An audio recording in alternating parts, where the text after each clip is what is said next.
Machozi ya furaha. Katika kijiji cha Mugunga, kilichozungukwa na milima ya kijani na mito ya maji safi, aliishi binti aitwaye Zawadi As. Alikuwa mdogo kwa umbo, lakini moyo wake ulijaa hekima na utu wa hali ya juu. Alilelewa na mama yake mzazi, Mama Ruth, ambaye alikuwa mchuuzi wa mboga sokoni. Baba yake alifariki miaka kadhaa nyuma katika ajali ya pikipiki na maisha yakabadilika kabisa.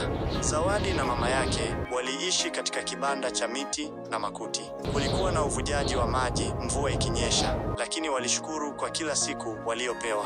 Kila alfajiri, kabla hata ya jogoo kuwika, Zawadi alikuwa tayari ameshika kapu lake akisindikizana na mama yake kuelekea sokoni. Waliuza mboga, mihogo na wakati mwingine maandazi waliokaanga usiku kucha. Lakini licha ya shida hizo, Zawadi alikuwa na kitu cha pekee, tabasamu lisiloisha. Watu wengi walimpenda kwa upole wake na msaada alikuwa akiutoa kwa kila mtu, hata kama hakuwa na kitu kingi. Alijulikana kama binti mwenye roho safi. Kukutana kwa dunia mbili. Siku moja ya Jumamosi, kijiji kizima kilishtushwa na msafara wa magari makubwa yakielekea sokoni. Kijana mmoja mwenye ngozi laini, macho makubwa ya udadisi na sura ya kujiamini alishuka kutoka kwenye gari jeupe aina ya Range Rover. Jina lake lilikuwa Darren Oyote, mtoto wa mfanyabiashara tajiri anayemiliki mashamba makubwa ya chai na kahawa mkoani. Darren alikuwa amekuja kijijini kwa mara ya kwanza, akiongozana na baba yake kwa shughuli za kifamilia. Wakati baba yake alikuwa kwenye mkutano na wazee wa kijiji, Darren aliamua kutembea sokoni peke yake. Ndipo alipomuona Zawadi. Alimuona msichana aliyekuwa amevaa gauni rahisi la khanga, akicheka na mama mzee aliyekuwa amenunua mboga. Kwa mshangao, Zawadi aligeuka na macho yao yakakutana. Mara hiyo hiyo, Darren alihisi kitu tofauti moyoni, si uzuri wa nje, bali mwangaza wa upendo usio na masharti.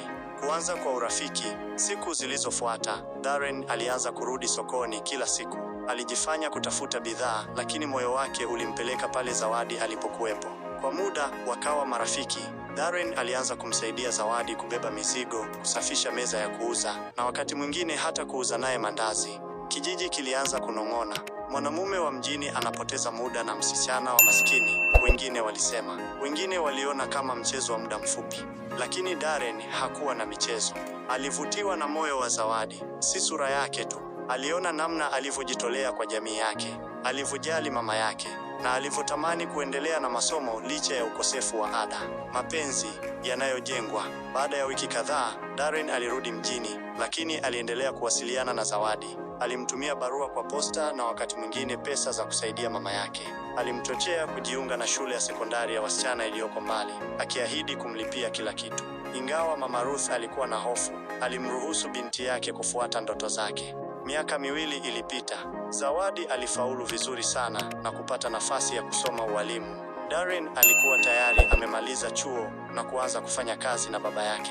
Wakati Zawadi alirudi kijijini kwa likizo, kijiji kilimkaribisha kwa shangwe. Lakini habari kubwa zaidi ilikuwa Darren alikuja naye. Alivaa mavazi ya Kiafrika, akaketi na wazee wa kijiji na kusema kwa sauti, nampenda Zawadi, si kwa sababu ya uzuri wake au historia yake, bali kwa sababu ya moyo wake. Nataka kumwoa.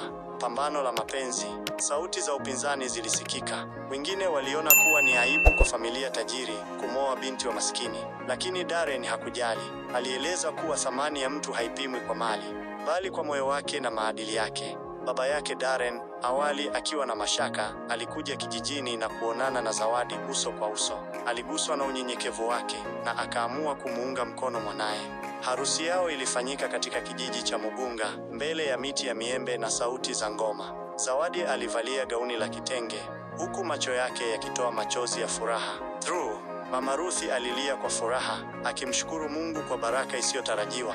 Hitimisho, tumaini kwa wengine. Baada ya harusi, Zawadi alianzisha taasisi ya kusaidia watoto wa kike kijijini, ikiwawezesha kupata elimu, kujiamini na kutambua kuwa maisha mazuri yanaweza kutoka hata sehemu duni kabisa.